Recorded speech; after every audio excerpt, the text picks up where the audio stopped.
Lights, camera, Russia. I'm going to be talking about the Hollywood Museum and the beautiful Art Deco Max Factor building. But to start, let's go back to Russia, Comrade Zafran. The man who came to be known as Max Factor was born. Do you know what Max Factor's name is? His real It's born not name? Max Factor. It's Maximum Faximum. It's Maximilian Faktorovich. You're kidding me. Nope. Which sounds like a lie told on the spot. That's ridiculous. He went to cool nickname Ellis Island when he came into this country. You're Max Factor. He was born in a super long time ago year of 1872 in Poland. Max was one of 8 children. 1872, which means all his childhood memories were of working different jobs and probably watching animals be killed. One of his better jobs at a young age was working at a theater where he sold sweets. This is where little Max first got a look into the big world of entertainment and art. Later, he landed a job at the cosmetics salon. In most cases, that's where somebody's story ends, but not Max Factor's case. After that, the age of 14, Max moved to Moscow to work as a makeup assistant at the famous Bolshoi Theater. I know that theater. I'm very cultured. You're a cultured young man. I studied at the Bolshoi. My original name is Danielika Zafanalakis. My name is Daniel Zach Galifianakis. Must be a spy. The theater was opened on October 20th, 1856 to coordinate with the coronation day of Tsar Alexander II. Oh, I knew him. So that's great, and it's not only making his life important, it's also putting him on a path to make a mark in American history. But first, mandatory Russian military service. I don't know much about Russian history at the end of the 19th century, but Max didn't lose his limbs or anything, so it must have been like, all right. He wrapped that up in 1895, and upon his return, at some point, he becomes an apprentice in a wig factory. He meets a woman. As all veterans do. As all veterans do, they go on to make fake hair. The wig industry was so accepting of Russian veterans in the early 1900s. Things changed, but in that moment in time, it was a perfect to be a Russian veteran who wants to make fake hair. Nobody had it easier than Russian veterans from the late 1800s. Who wanted to make fake hair for a living. He meets a woman named Esther Rosa, nicknamed Lizzie, and the two have 3 children together. Her American name was Joe Cool. They had 3 children, Frida, Cecilia, and Davis. Eventually, Max Factor opened up his own store where he sold cosmetics. He sold powders and creams and perfumes and wigs that he made himself, custom wigs. Those are going to be a big deal later. His talents and ability to see how to accentuate the physical advantages of each client made him quite famous, and he quickly rose above the ranks of makeup artists. He served a theater troupe that would play in front of the Tsar and somehow helped spread his name to the upper crust of the Russian Empire. And then it's 1904, and it's that classic story. Anti-Semitism starts making a lot of sense to one group of people, and the other group of people, we'll call them, I don't know, Jewish. They start saying, we gotta get the fire truck out of here, because people, this is not looking good. We gotta get the Max Factor out of here. We gotta get the Maximum Factor is out of here. So Max Factor took his wife and his 2 kids and about $40,000 and left for America. We will make wigs in America. We will make makeup in America. There are no wigs in America. Yet. There's no hair in America. Yet. They came to America where there would never be any anti-Semitism. They landed in St. Just ask the Bernheimer brothers.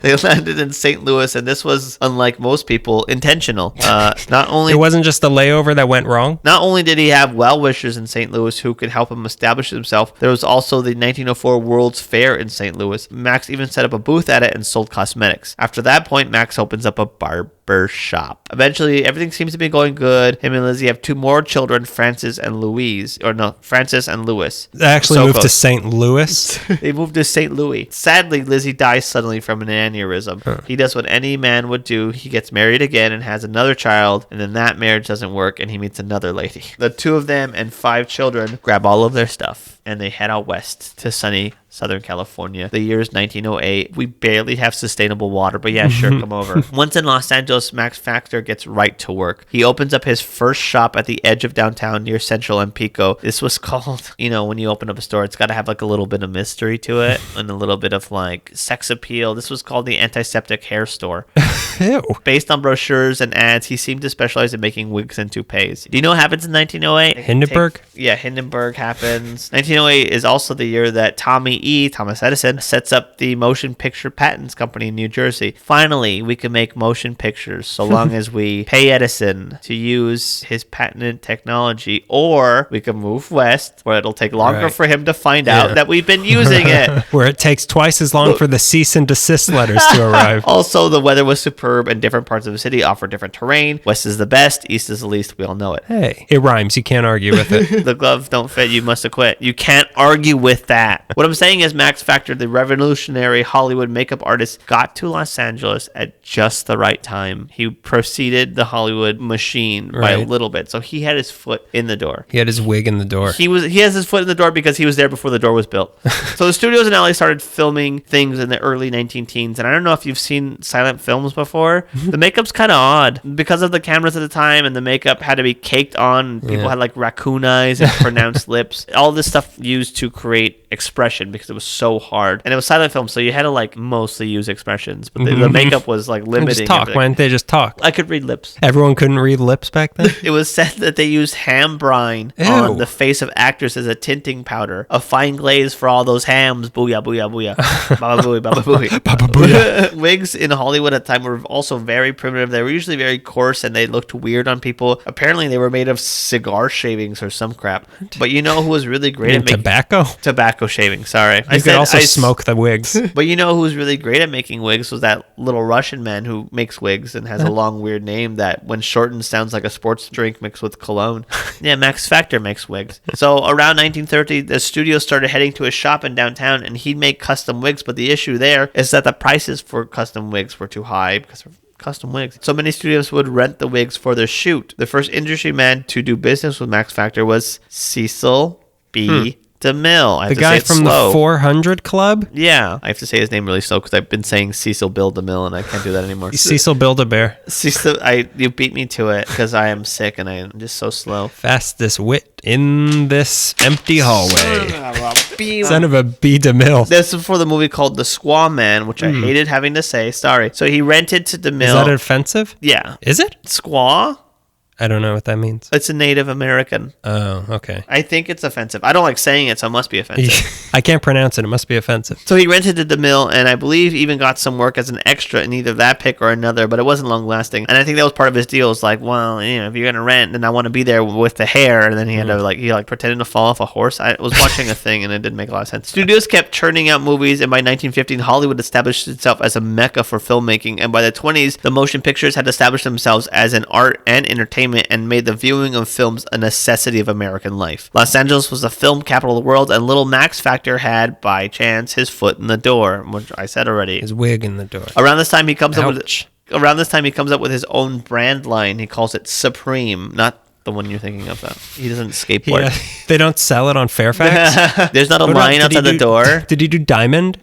So Max Factor started with his custom wigs, and by 1914 had developed his own cream grease paint. Supreme is known by many as the first makeup developed specifically for the movie industry. Max created it to overcome problems associated with the use of stick grease paint in motion pictures. From working in makeup in theaters for years before Hollywood, he knew that the stage makeup they were using on films was too stiff and heavy. The flexible grease paint he made would not cake and would allow actors to actually show expressions. So why? What do we need that for? What you just read the title cards. As a writer, I don't want to give power to the actors. His shop moved a couple more times. He left Pico and Central Spot and was for a time at the 5th floor of the Pantages building on Broadway before moving once again to the Max Factor Supreme Makeup Shop, 326 South Hill Street in 1916, which is close to Grand Central Market and Angel's Flight. Also working there was his son Francis, or Frank as he wanted to be called now, and Davis. Francis worked... Frantic, he wanted to go by? Frantic Factor. Frantic Factor! Francis worked with him in the lab, and Davis was more late one night.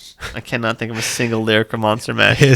His bulgy silent film eyes beheld a weary sight. You can work on it. Hit me up later and we'll see if it works later. So his kids worked there. I'm not working a day in my life.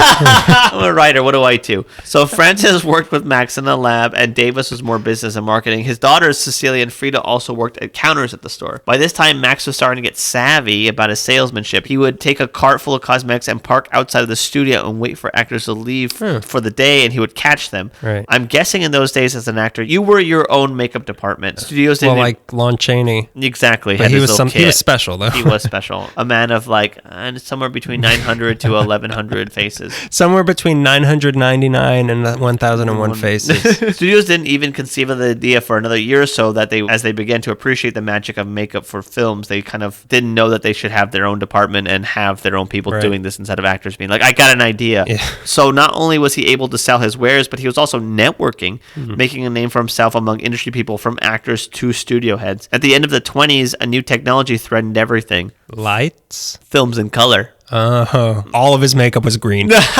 No one will ever tell, and I'm invincible and infallible. And my name, Mine isn't Invincipus Infallibilis. Luckily for the studios, Max Factor was the guy to come to. He had the connections, the expertise, and the labs to develop and create new... With late hours. Around that same time, Max Factor was desperate for more space. In 1927, Max Factor was about to go national, introducing his... He was about to create a new makeup line. It was called the Society Makeup Line. Supreme was his first cosmetic line, but only some of the cosmetics of that line were sold to the general public. The Society line would be distributed nationwide to respectable society women who wanted the glamour of Hollywood from their own home, which is a line that I came up with. For this operation, though, he needed bigger space. He briefly opened up a shop in Boyle Heights at Soto and Cesar Chavez Avenue back when it was Brooklyn Avenue, but he quickly found that this was still not enough space. He then found space in Hollywood, closer to the studios, at the old Hollywood Storage Company building at 1666 North Highland Avenue, at the corner of the dreaded Hollywood and Highland. Right next to Mel's. Right. And Ripley's, believe it or not. Not only next to Mel's, physically attached to Mel's. You exit through Mel's. You exit through Mel's. Proof of purchase to get in the Hollywood Museum? Fries. That's not true. The building was in need of renovation, but offered Max Factor and his company enough space to operate. The remodeled building had the ground floor devoted to offices, sales, a salon, and a lecture room, and the remainder of the building was used for manufacturing. The Society cosmetic line was a success, and it led to the makeup studio at Hollywood and Highland being extended and renovated, having a grand opening in 1935. If I did not make this already clear, this is where the Max Factor building still is. It's a beautiful Art Deco building. The architect is Simon Charles Lee, or S. Charles Lee, who worked on many of the grand Los Angeles movie houses. The Los Angeles Theater is one. The Tower Theater is another one. My favorite is the Mayer Building, which is formerly the Hollywood Western Building. It's got a CVS there now. It's a really nice building, but it's a hidden gem in plain sight. Like, it's so easy to overlook this, which we have done for years. We've stood next to it, and I haven't noticed We've leaned on that building. We've leaned on that building, I'll get into it right now. My problem is that I've always confused it with the Hollywood Wax Museum. And Wax Factor the Wax Factor Museum. You have to know how much I hate being at Hollywood and Highland. There's an odd and beautiful link between studios, actors, and makeup people, and sometimes that mixture gets caught in amber, and it captures an entire era. For me, I think about like Universal horror movies, Boris and Lon Chaney, or Lon Chaney Jr., and Jack Pierce. Like that idea of these, how the studios made these movies and the people behind it and stuff. For glamorous old Hollywood, it's Max Factor, and this man is attached to stars like Marilyn Monroe, Betty Davis, Gloria Swanson, Lana Turner, Lucille Ball. He was the opposite of monster makeup. Exactly, yeah. You needed the polar opposite of that. Many say one of his biggest contributions to movie makeup is his ideas of color harmony, which is not just for movie makeup, it was just for makeup of the 40s or 50s, Which my favorite part of that museum is the color harmony room, the redhead room, the brunette room, the brownette room, and the blonde room. Yeah, that is so cool. Because we went into the redhead room, and I looked great in the redhead room, and Melissa looked green. You're trash. Get out of here, you're making me sick. Yeah. And then in the other rooms, I looked really pink. But it's weird. It's absolutely... Which one did you look best in? I probably looked... The bald room. It was actually a loading dock. You're a bad person. You look best in the bathroom, holding a towel. Which one did you look best in? I think maybe the brownette room. I could see that. Yeah. The remaining of my Melissa hair. looked in part of the room. Melissa looked best in the brownette room also. Yeah. I didn't write it in here, but I'd like to talk about one thing I saw in there. And you want to talk about it now? Sure. Did you see that weird cage mask to point out? I have a picture. Oh, I think I know what you're talking about. Yeah, I saw that torture. The rat cage from 1984. It's called a calibration machine, and it's used to point out different features on someone's face. It's a cage that it looks like the thing in Saw. It points out what's wrong with your face. It's humiliating to wear, and it humiliates you. It serves its function. If I put it on, it all just starts glowing. All of it. It doesn't even roll by that Throw out. Okay, so let's talk about the color harmony. So the idea basically is women who are unfamiliar with using makeup could apply the principles of color harmony, and it could help them select makeup shades that harmonize with their complexion, their hair, and their eyes.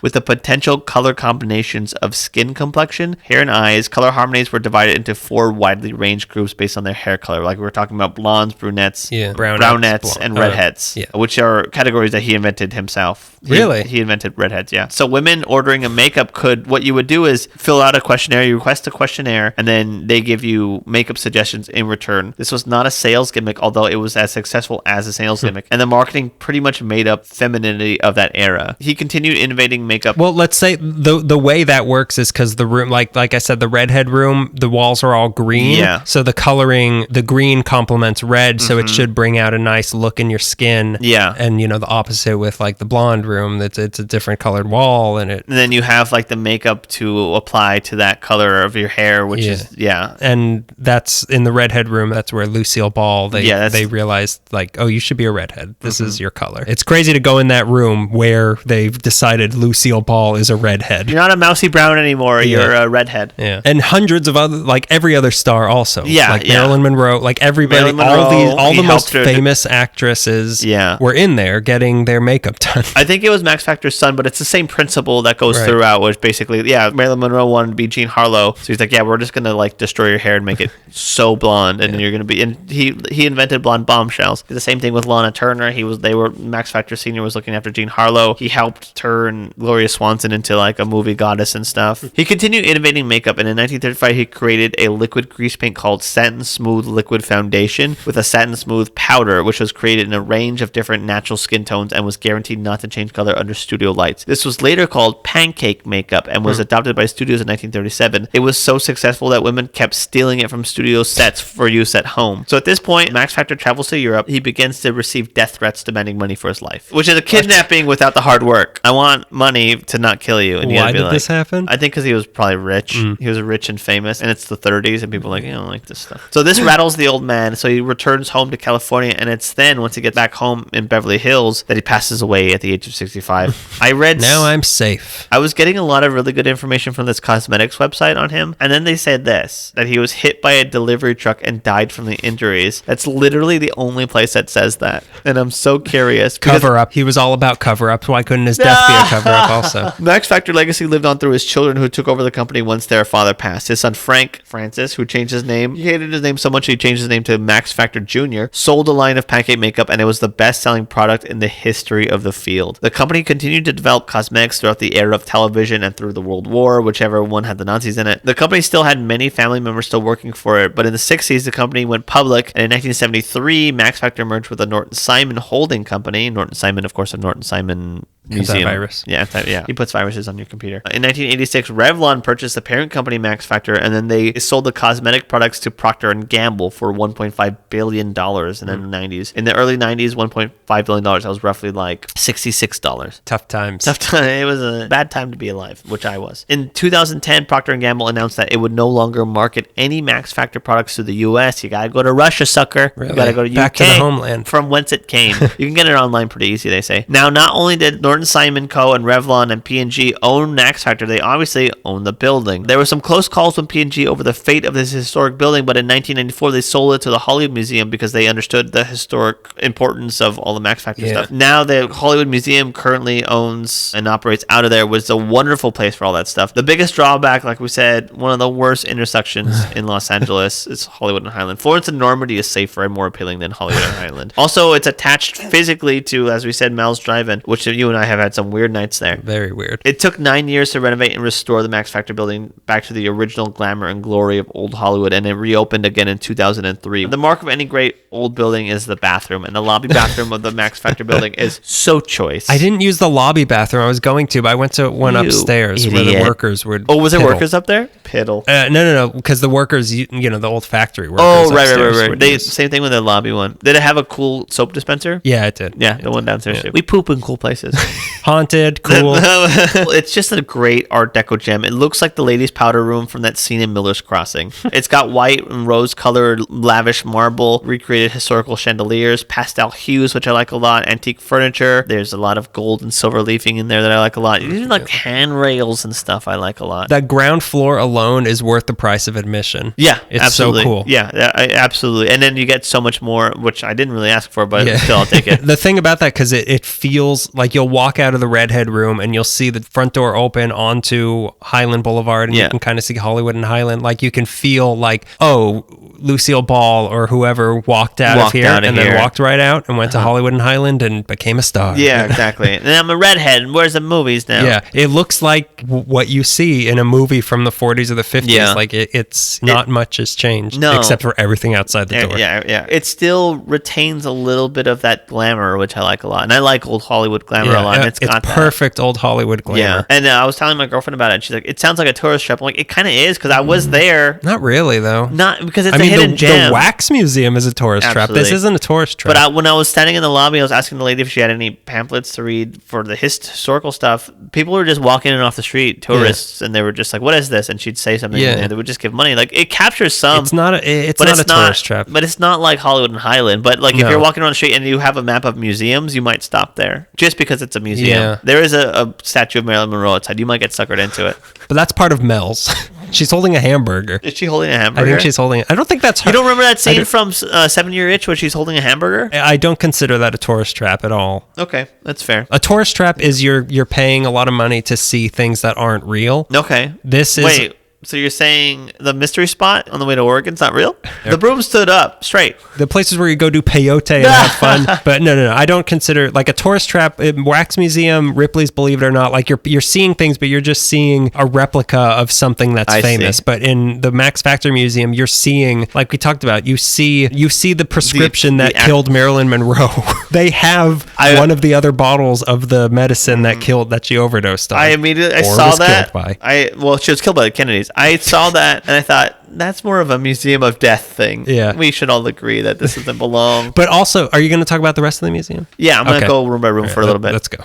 This is the floor plan. It is the floor plan. I've just taken this straight from their website because they wrote it better than I could. The Hollywood Museum features 4 floors of exhibits. There are 2 floors above the lobby and in the basement below, offering 35,000 square feet of exhibit space. There's 7 times the size of the nearby Guinness World Record Museum, almost 4 times the size of Ripley's, and 5 times the size of the Warner Brothers Museum, which I haven't gone to. On the Hollywood Museum's ground floor can be found the historic lobby plus Max Factor's restored makeup rooms, a gallery featuring more than 1,000 black and white photos, which was really weird because I'm like, sometimes you walk in a room and there wasn't a sort of like, well, this is what this room is. Like you just walk in a room and nothing's labeled. Yeah, that's maybe the only drawback is just kind of like everything's here. Yeah. That was a really cool room. It's all historic pictures of Hollywood. And they're not coordinated or arranged in any way. It's just like, see what you find. Like rural Hollywood and Highland and then just like a picture of Cary Grant. I'm like, all right, I'll take it. Second and third floors are devoted exclusively to costumes from famous stars and famous films. Of course, Pee Wee Herman's bicycle's there with his suit. They have the Batmobile, like no more than the Batmobile, like the red phone, just a display of the costumes of all of the costumes of Adam West's Batman series is up there. It's exactly what I wanted to see. They had Planet of the Apes stuff and Glenn Close's shawl.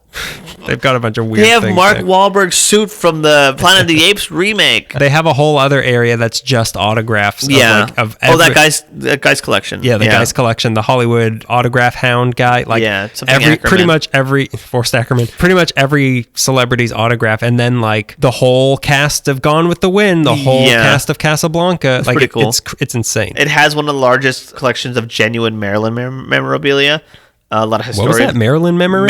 Marilyn Monroe memorabilia. Marilyn memorabilia? The lower level has had many lives during the building's long history. It was once a bowling alley, and during Prohibition, it was a speakeasy. Right now, they have a thing dedicated to like horror stuff downstairs, so there's a lot of different costumes. I think that's a permanent thing. It's weird because you walk down and they have stuff from Silence of the Lambs, like his suit and the masks and the drawings and stuff, but they made it look like the long hallway where she has to go see. Scary. It's really scary. And then they have the bed where that guy threw semen in Jodie Foster's face. More importantly, the best thing downstairs, in my opinion, is they have Vampira's black dress from Plan 9, and they have like Mila Nervi's sunglasses and I think like gloves and stuff. I loved it. I took like 46 pictures of just like 3 things. They had a lot of special events through the years. My favorite, there's a highlight. 2011 was a reunion of people who had worked on I Love Lucy, and for a celebration of Lucy's 100th birthday and 60th anniversary of the show. She's a deadhead.